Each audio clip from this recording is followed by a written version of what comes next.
Te damos la bienvenida al podcast Desde la Mesa. Este podcast es producido por la Mesa de Diálogo Martin Luther King Jr., única organización ecuménica en Puerto Rico dedicada a promover el legado del reverendo Martin Luther King Jr. Ahora te invitamos a formar parte del siguiente diálogo. Saludos, buenas, le damos la bienvenida a un nuevo episodio del podcast Desde la Mesa. Este podcast es un proyecto de la Mesa de Diálogo Martin Luther King Jr., única organización ecuménica en Puerto Rico encargada de trabajar el legado del reverendo doctor Martin Luther King Jr. En esta ocasión nos acompaña de invitado el licenciado Juan Dalmau, candidato a la gobernación del Partido Independentista Puertorriqueño. Así que bienvenido y gracias por acompañarnos.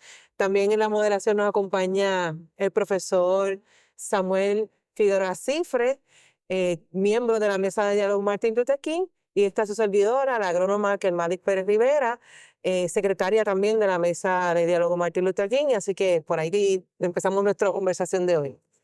Buenos días, un placer estar con usted. En esta ocasión queremos abordar asuntos que tienen que ver con el proyecto de país. Y queremos comenzar con una pregunta muy básica. ¿Por qué la alianza es la ruta para el proyecto de país que usted propone? Bueno, la alianza es el asumir una responsabilidad histórica, política, social, en un momento en donde Puerto Rico más necesita. ¿Qué me refiero? Por décadas aquí, los últimos 55 años, ha gobernado o el PNP o el Partido Popular. Y la consecuencia de esa cogobernanza ha sido la quiebra, la pobreza, la marginación, la corrupción, una junta de control fiscal, privatización de servicios esenciales como Luma con la energía eléctrica, Genera, entre tantas otras cosas. Y en las elecciones pasadas hubo una ruptura con lo que había sido una conducta electoral histórica, ¿verdad? Por lo menos en tiempos modernos. La idea de que tanto mi candidatura como la de Victoria Ciudadana conjuntamente obtuvimos un 28% de los votos. El gobernador fue electo por 33% de los votos. Sí que hubo una fuerza electoral que rompió con la idea de que continuemos siendo gobernados por quienes nos han llevado a la pobreza y a la precariedad política, social, económica. Y comenzamos a reunirnos ambas organizaciones. Somos dos organizaciones distintas. Esto no es una fusión. Inicialmente intentamos que fueran unos entendidos en donde, como se hacía antes, fuera por una coaligación. Quienes nos están viendo, una coaligación es, ¿verdad?, el que dos partidos o más llegan a un entendido de postular un mismo candidato bajo su insignia. No es que va a recibir más votos, es que el que vote bajo la insignia de un partido, ese candidato acumula igual el otro. Y aquí se hizo antes. De hecho, el último que lo hizo fue en 1948, León Ferré. Corrió como comisionado residente al Partido Reformista, al Partido Republicano y al Partido Socialista, que era en aquel tiempo el de Santiago Iglesias Pandí, que era un partido estadista. Pero eliminaron esa posibilidad, limitando el ejercicio de la libertad de asociación. Y entonces tuvimos que llegar a un entendido entre Victoria Ciudadana y el PIB sin ser una fusión, manteniendo nuestra propia identidad, ¿verdad?, como organizaciones, echando a un lado discrepancias marginales y construyendo sobre consensos necesarios para el país. Y hemos decidido apoyarnos mutuamente a unas candidaturas, tanto en el caso de Victoria Ciudadana y del PIB, pues la candidatura a la gobernación. Nosotros apoyamos la candidatura a comisionado residente de Victoria Ciudadana, Anaíma Rivera Lacén, San Juan, Manuel Natal, y así en candidaturas donde hay un candidato del PIB o un candidato de Victoria Ciudadana. En algunos casos, por la ley, hay competencia fraternal, pero la idea es ofrecerle al país una opción de cambio. Y lo hicimos. Fíjate el contraste. Cuando uno ve lo que pasó en las primarias en el PNP, el Partido Popular, el dime y direte, cuántas cosas no se dijeron, nada que fuera a las necesidades del país. Y nosotros, en el caso del PIB y Victoria Ciudadana en esta alianza, mostramos desprendimiento. Mostramos tener más amor por Puerto Rico que consideraciones como si vamos a quedar inscritos o no vamos a quedar inscritos. Es que el país tuviera esa opción. Y entonces, ante ese proyecto de país, para poder redirigir lo que ha sido el sistema de gobernanza, del liderato del bipartidismo rojo y azul, intentaron sacar de la papeleta a Anaíma Rivera Lacén. Correcto. Finalmente prevaleció y va a estar en la papeleta en la columna de Victoria Ciudadana con el apoyo del PIB. En el caso de los candidatos legislativos, los sacaron de la papeleta. En el caso de Victoria Ciudadana, algo antidemocrático por definición. Mientras nosotros estamos ofreciendo confluencia, lanzar puentes, cómo podemos llegar a puntos comunes para adelantar la agenda del país, En esos partidos es la exclusión, la marginación, el que no tengas opción, el que no cambien las cosas, que se mantengan los mismos que han gobernado, con las camarillas que le rodean, que son los amigos, parientes, dolientes, que se benefician económicamente mientras el gran pueblo está sufriendo. Así que de ahí es que surge la alianza, de una expresión de amor por Puerto Rico, de responsabilidad histórica, de un despertar electoral en el país, de cambio. Y yo me siento esperanzado de que vamos a terminar triunfando en el día de la elección.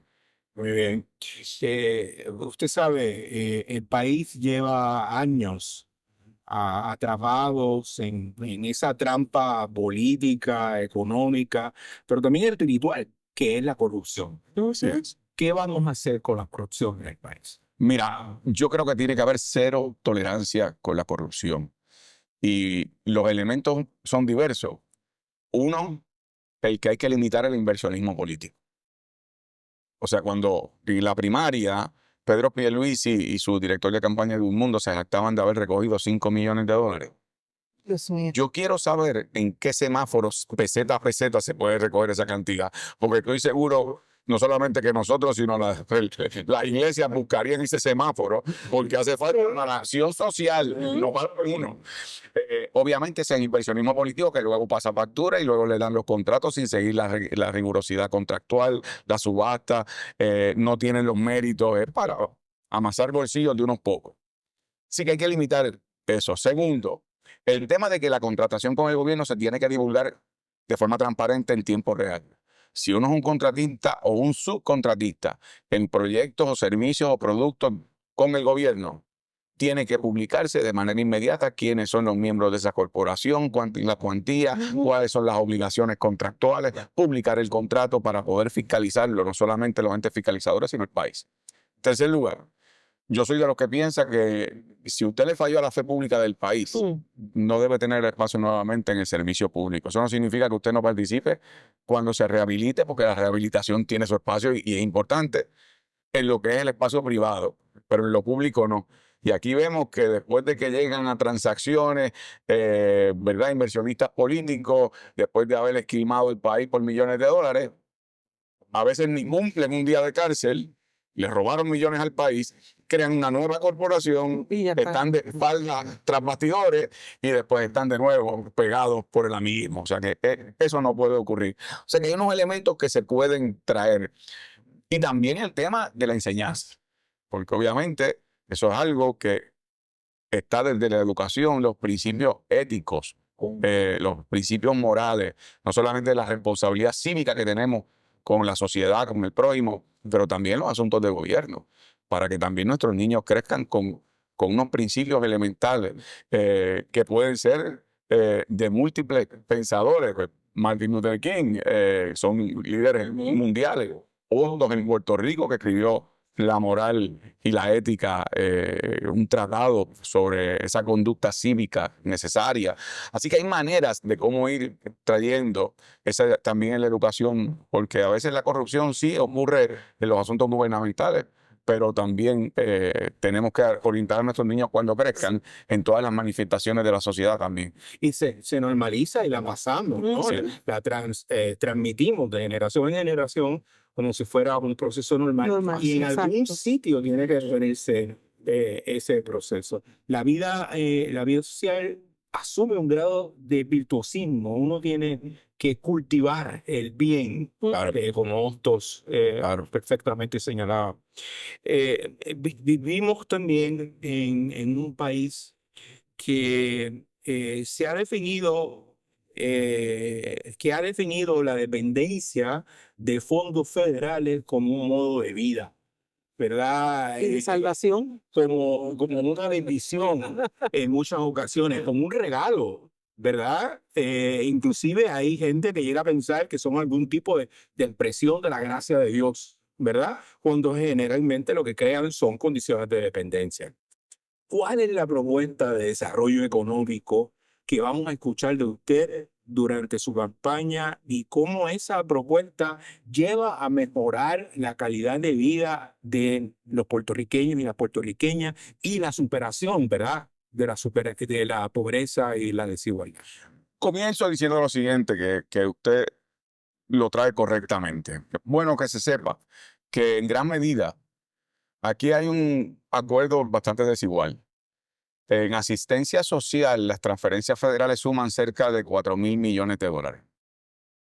Pero la economía norteamericana en compras de productos y servicios de la economía puertorriqueña el año pasado recibió más de 60.000 millones de dólares. Eso significa que nosotros somos un negocio redondo.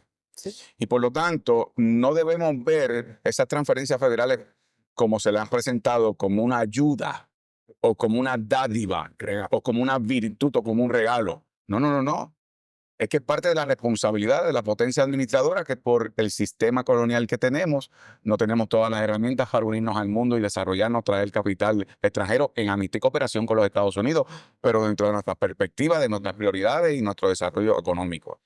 Eso sobre ese particular. Por lo tanto, yo creo que uno de los elementos que se han fallado malamente en el tema de fondos federales, solamente la mala administración de los mismos, es que se han utilizado para perpetuar la dependencia en vez de utilizarlos para romper con la dependencia, establecer las bases de un modelo de desarrollo económico autosostenible, de insertar personas a la fuerza laboral.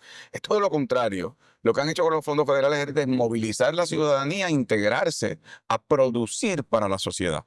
Lo cual me lleva entonces a su pregunta, ¿cómo podemos hacerlo? Bueno, yo creo primero en crear un fondo para el desarrollo empresarial puertorriqueño. Y ese fondo tiene que estar acompañado de un instituto para modelos de negocios. Es decir, si usted quiere montar un negocio, pero tal vez usted tiene la idea, pero no conoce cuáles son los criterios, cómo uno monta un modelo de negocio, pues que tenga la asesoría, que lo lleve paso a paso a cómo usted monta el negocio que usted desea montar y que tenga por lo menos un financiamiento inicial para comenzar ese proceso. Eliminar las trabas burocráticas de permiso. Por favor. Es una cosa terrible. Yo conozco personas que tienen una cafetería aquí y el dueño de la estructura le dice, te tienes que ir. Y en la misma calle mueven la cafetería 3 negocios más abajo y tienen que empezar de cero a buscar permiso. Y están meses cerrados. O sea, los empleados se les van porque tienen que buscar otros empleados, tienen que comer y producir. Hay que facilitar eso. Y al mismo tiempo, yo creo que hay que equiparar las obligaciones contributivas. Aquí se ha aprobado, y no se discute públicamente, un impuesto global de 15%. Eso lo que significa es, si los dueños de las empresas están ubicados en Estados Unidos, pero tienen una subsidiaria en Puerto Rico, si en Puerto Rico no le cobramos las ganancias de esa subsidiaria, 15% lo tienen que pagar donde está su matriz. Vamos a ponerle nombre, ¿verdad? Walmart. Walmart tiene en todos los Estados Unidos y su territorio franquicia. Tienen una matriz en los Estados Unidos. Ahora va a haber un impuesto global del cual los Estados Unidos es parte. Si no pagas donde está esa subsidiaria, vas a pagar en Estados Unidos por tu ganancia. Y era una manera de evitar lo que era la evasión contributiva que estaban haciendo muchas empresas moviendo capital a otras jurisdicciones. Yo lo que he propuesto es, si nosotros le imponemos aquí en Puerto Rico ese 15%, que como quiera lo tendría que pagar en Estados Unidos, pero si lo pagan aquí no lo pagan allá. Tenemos un ingreso adicional que permite darle a esas empresas beneficios no contributivos, expansión de infraestructura, beneficios de crédito para lo que son tecnologías de energía renovable, lo que puede ser adiestramiento de mano de obra, cuidado de niños para sus empleadas y empleados, de manera que ellos van a recibir un beneficio no contributivo, pero les abarata costos operacionales y somos competitivos. Lo están haciendo en el mundo entero. Ya no es como antes, que tú pertenecías a uno de los polos y dependiendo del polo, entonces era... Eso ya no es así. Los países donde incluso empresas puertorriqueñas se han ido son países que pagan más contribuciones, pero reciben más beneficios. Exacto. Y le van a estar los costos. Y eso es una manera también de tener un ingreso para ese fondo de empresarial puertorriqueño y nos permite también pagar las contribuciones del empresario puertorriqueño. Que hay empresas extranjeras que pagan cero. Pagan cero, son absolutamente exentas. Pero el que es empresario puertorriqueño, por su negocio, su corporación, su empresa, paga 30 y pico % por su ganancia. Entonces, hay algo desigual. Si podemos igualar, reduciendo el de Puerto Rico, aumentando razonablemente, ¿verdad? Como es ese impuesto global, 15%, vamos a ser más competitivos. Ahorita hablábamos de los problemas de democracia, ¿verdad? En el país y de las deficiencias de democracia en el país.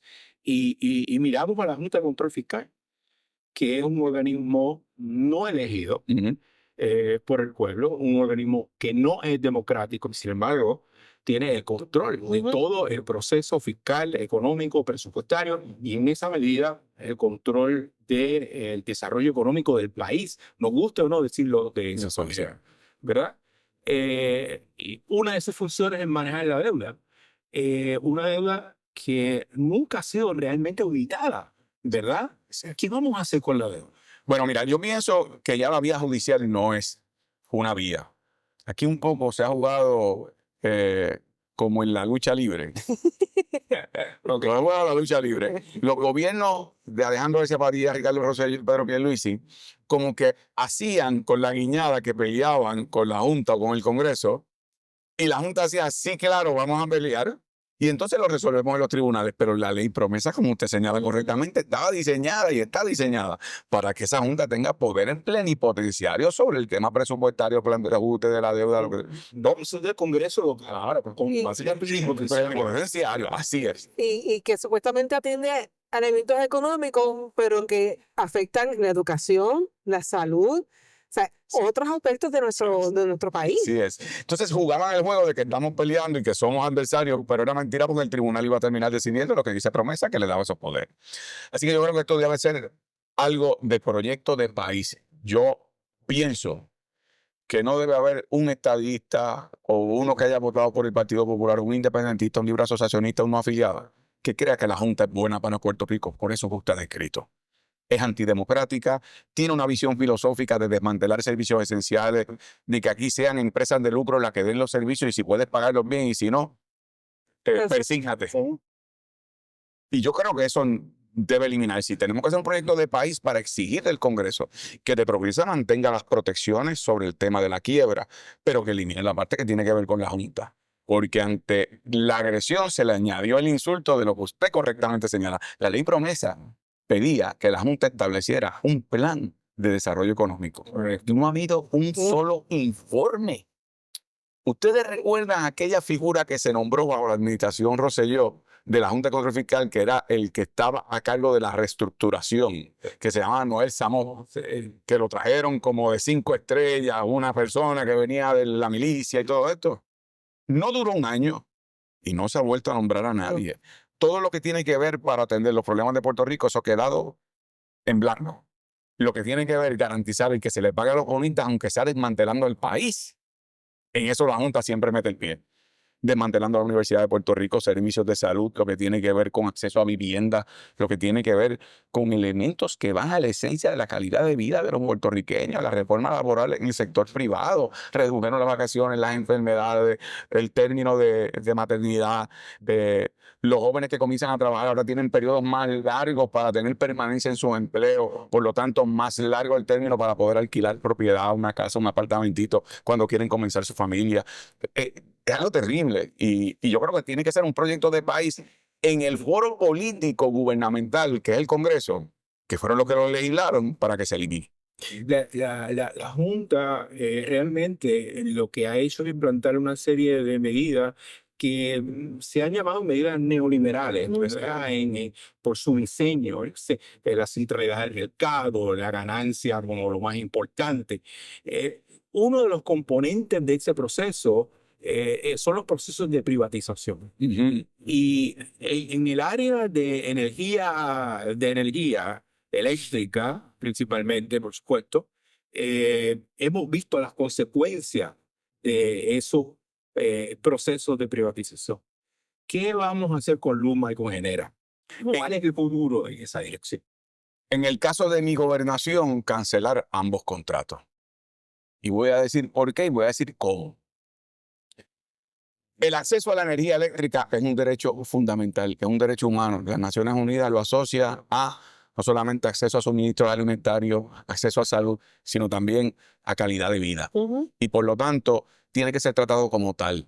En Puerto Rico ya hay precedente.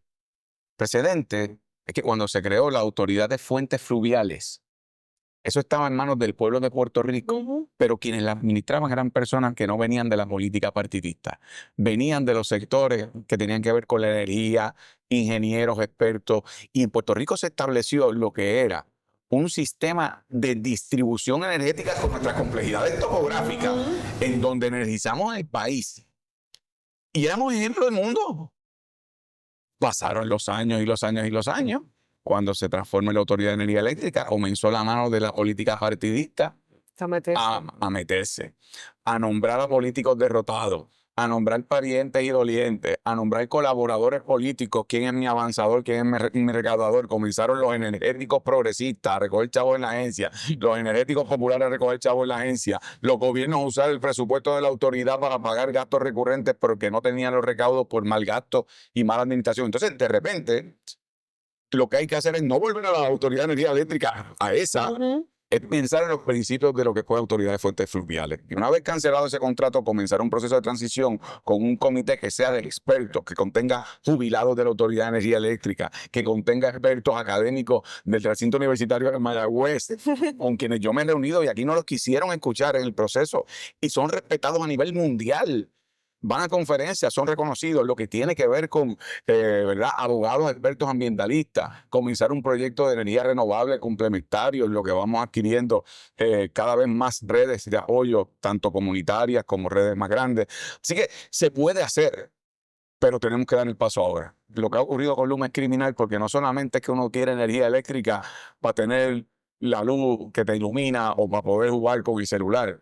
Es que hay personas enfermas que dependen de la energía eléctrica para tener su tratamiento respiratorio o sus camas de posiciones, lo que tienen diálisis, lo que tiene que ver educación, lo que tiene que ver con elementos esenciales de comer. Personas que con lo poco que tienen hacen su compra de la canasta básica y cuando se le va la luz la perdieron. ¿Y cómo van a hacer esa compra de nuevo con la precariedad económica que existe? Así que yo creo que eso es esencial, pero hay que dar el paso decisivo. Una de las formas más antiguas de concebir el concepto de salvación es el concepto de salud. Salud de salvación en cierto sentido. ¿Cuál es el proyecto de salud para el país que usted propone? Yo propongo un sistema de salud universal donde una corporación pública sin fines de lucro sea el único y principal pagador del proveedor de servicio. Eso ha ocurrido en otras jurisdicciones. Puerto Rico tiene $6,000 millones de presupuesto de salud entre fondos federales, fondos estatales, el pago de primas patronales, el pago de individuos a la aseguradora. Con esos 6,000 millones, si nosotros tenemos una corporación sin fines de lucro cuya junta directiva esté compuesta por los actores de la salud. Exacto. Separada del gobierno, con autonomía y separada del Departamento de Salud.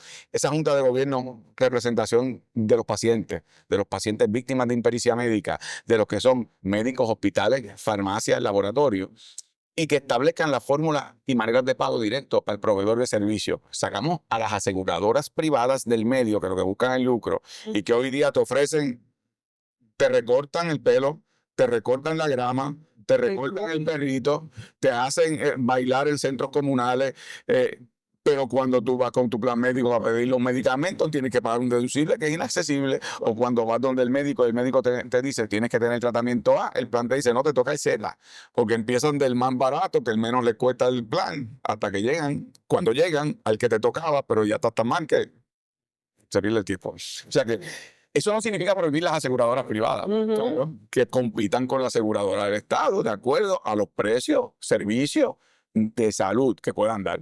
Pero tenemos que, en el tema, como usted dice, la salvación, la salud, el derecho humano, la salud es fundamental y tenemos nosotros que asegurarnos que cada dólar federal, estatal o de prima vaya a los pacientes. Y también con una política de prevención rápidamente para evitar, ¿verdad? Tenemos un problema de desmantelamiento de educación física en las escuelas, de orientación de alimentación saludable, de lo que tiene que ver con actividad física, incluso en adultos mayores, pero también niños. Y todo eso es parte de lo que yo he llamado un proyecto de una salud. Hay que verlo integrado. Prevención y atención. Quiero traer también ese aspecto de la salud, no solamente humana, sino a la situación que Puerto Rico está experimentando con el cambio climático. No es que los indios vienen, es que ya lo estamos viviendo, lo estamos experimentando. La erosión costera que estamos viendo es una de las primeras señales. El asunto de estos eventos de lluvia que no se veían, pero también unas sequías que nos están azotando. Como también, además de la salud humana, o sea, cómo vamos a bregar con este asunto del cambio climático. Yo sé que hay unos expertos que han hecho ya unas propuestas a las que el gobierno no les ha hecho ningún caso. O sea, cómo vamos a trabajar ese asunto que también afecta a la salud humana. Así es, el tema ambiental y el tema de la protección de recursos naturales no es meramente un capricho de unos académicos que quieren ver un arbolito bonito. Usted tiene toda la razón. Va a la salud humana y la calidad de lo que es tu ejercicio de vida. Voy a poner unos ejemplos. En el caso de la carbonera AES en Guayama, donde queman toneladas y toneladas de carbón, las comunidades aledañas, los que viven allí tienen padecimientos de piel, de ojos, bronquiales, de cáncer. Incluso la ceniza compactada que se usaba como un agregado para construcción también. Eso va a la médula de lo que usted señala. Así que nosotros, en el caso del cambio climático, la crisis climática, hemos propuesto primero una moratoria a la construcción en la zona del litoral, que son más de 40 municipios, en la zona costera de Puerto Rico, que no haya nueva construcción o rehabilitación de estructuras que ya están impactadas por la crisis climática. En segundo lugar, una nueva ley de costas, que ya es un proyecto que ha avanzado mucho de múltiples sectores que son conocedores, como activistas, como académicos, y que no le han dado paso para tener una nueva zona marítimo terrestre y proteger nuestra realidad como, ¿verdad? Como archipiélago. Estamos rodeados de agua, pues proteger también la vida, la seguridad y las estructuras. En tercer lugar, protección de lo que son las reservas naturales. Yo presenté el cuatrienio que fui senador 7 proyectos de reservas naturales y 2 agrícolas. Y en aquel momento tenía el visto bueno de la comisión del Senado con jurisdicción, presidida por un PNP. Informe positivo significa que se debe aprobar estos proyectos. Ni siquiera los llevaron a votación por la mano oscura del inversionismo político que todavía quería especular con unos terrenos que deberían ser protegidos. Porque los terrenos agrícolas, por ejemplo, tenemos que tener una política de seguridad alimentaria. Por favor. Nosotros importamos 87% de lo que consumimos alimentariamente, si viene un fenómeno como ocurrió con María, y que con el impuesto de inventario impide que tengamos alimentos imperecederos reservados, pues entonces en un mes nos podríamos quedar sin comida. Y no estoy siendo exagerado. Estos son los estudios. Es la realidad que vive la gente de Vieques y Culebra. Así mismo es. O sea, en Vieques y Culebra entonces se vive semanal, semana tras semana. Y tú no sabes qué alimento llega, cuál no llega, si llega. Y si llegan, exacto. Así Entonces, ese microcosmos de Vieques y Culebras es lo que eventualmente nos podría pasar a nosotros en la Isla Grande. Claro, claro que sí. Por lo tanto, eso es un tema fundamental. Licenciado, no podemos terminar esta conversación sin atender el importante inconcluso problema del proceso de descolonización, que está a la raíz de gran parte de estos problemas, ¿verdad? Que hemos examinado. ¿Cuál es la propuesta sobre el proceso de descolonización y cómo atender este asunto? Y cómo en atender este asunto debe empoderarnos, ¿verdad? Para atender los otros problemas que ya hemos señalado. Mira, yo creo una asamblea de estatus. Ese es un mecanismo democrático que permite que los electores y electoras en Puerto Rico participen y voten en distintas etapas en múltiples ocasiones. No como lo de ahora. No lo de ahora, que es un requisito por decreto y que no hay un vínculo con el Congreso. Ya hay un presidente de un comité con jurisdicción que dijo, bueno, el gobierno puede hacer una encuesta si quiere, casi diciendo, ya ustedes van a hacer el ridículo, pero nosotros no tenemos compromiso. La Asamblea de Estatus se trata de lo siguiente. Cada puertorriqueño con derecho al voto va a poder votar por delegados que representen su opción, la estadidad, la libre asociación, la independencia. Y esas personas electas con el voto directo de cada individuo, entonces se reunirán en comisiones, el de la estadidad, el de la independencia, el de la libre asociación, para definir viabilidad, responsabilidades, obligaciones y transición de cada una de las opciones. Y entonces ir en un próximo paso como representantes legítimos del pueblo de Puerto Rico porque recibieron el voto ante el Congreso. Y acabar con la excusa. Decirle, ustedes dicen que nosotros nunca nos ponemos de acuerdo. Pues es verdad que los que estamos aquí en este comité negociador discrepamos cuál debe ser el estatus final de Puerto Rico. Pero en lo que estamos unánimemente de acuerdo a nombre del pueblo de Puerto Rico es que llegó la hora que ustedes respondan. Y estas son nuestras propuestas. ¿Es la estadidad viable? Si lo es, ¿bajo qué condiciones? ¿Con qué responsabilidades? ¿Qué va a pasar con el idioma? ¿Con los taxes? Si va a haber un periodo indeterminado de ser un territorio incorporado que no tiene los derechos, pero sí tiene las cargas. ¿Qué va a pasar con nuestra economía? Todo eso, que lo digan. La libre asociación, ¿cuáles van a ser las condiciones de esa asociación? La independencia es un derecho reconocido a nivel internacional, pero hay que hablar de la transición. Ya el Congreso ha dicho unas cosas, pero la transición, el libre tránsito, ciudadanía recíproca doble, esas cosas el país tiene que conocerlas. Y las opciones que queden en la mesa luego de ese diálogo y vínculo con el Congreso, entonces regresan a Puerto Rico para que los puertorriqueños vuelvan a votar, ya con un vínculo congresional sobre las opciones definidas, que es un voto informado, es un proceso. No puede ser enviar a 6 personas de cabilderos de la estadidad que nos costaron más de $1 millón al año para que se paren con cartulina frente al Congreso. Eso es un insulto para los estadistas y a los puertorriqueños en general. Ni mañana vamos a ser estadistas, ni mañana vamos a ser independientes. Eso es fundamental para el mensaje que quiero dar. Sé que estamos por terminar, pero en los últimos 55 años, 31 años ha gobernado el PNP. ¿Y dónde está la estadidad? Y 24 años de esos 55, el Partido Popular. ¿Y dónde está el ELA en sus diversas manifestaciones? Y la idea de que si la gente vota por mí para limpiar el gobierno y poner la casa en orden, que al otro día llegue la independencia, no solamente es absurdo, sino que además parte de la premisa que como yo salí electo, el país más poderoso de la humanidad, Estados Unidos, va a decir, bueno, ahora fue electo Juan Dalmau, vamos a hacer lo que él quiera. No es así. Aquí hay unos procesos democráticos que hay que respetar, que el país se exprese con conocimiento. Y yo creo que eso es esencial. Los que han votado por el PNP pensando que traen la estadidad, les han atrasado. Lo han tomado como si fueran una caricatura por esas acciones que son simbólicas, pero son irreales. Ahora quieren que votemos por el presidente de los Estados Unidos con una papeleta adicional. Increíble. Que no tiene ninguna consecuencia que no sea que esa encuesta, si gana la tropa allá y pierde aquí, le dé más coraje con los puertorriqueños de lo que ya tienen. O sea, estos son cosas que quieren hacer como un gancho electoral para que los estadistas salgan a votar por los PNP y se olviden de las malas administraciones de esos gobiernos rojos y azules. Pues muchísimas gracias, licenciado. Muy agradecido por este tiempo. Ha sido un placer. Gracias. Recuerden compartir y comentar estos episodios y nos vemos en el próximo. Gracias por escuchar nuestro podcast Desde la Mesa. Esperamos que haya sido de bendición a tu vida. Por eso, te invitamos a que lo compartas con otras personas y así te unas a las voces de un cristianismo ecuménico alternativo, de carácter profético, y a ser parte del impulso a las transformaciones sociales necesarias para crear una sociedad más justa y equitativa. Les esperamos en el próximo episodio.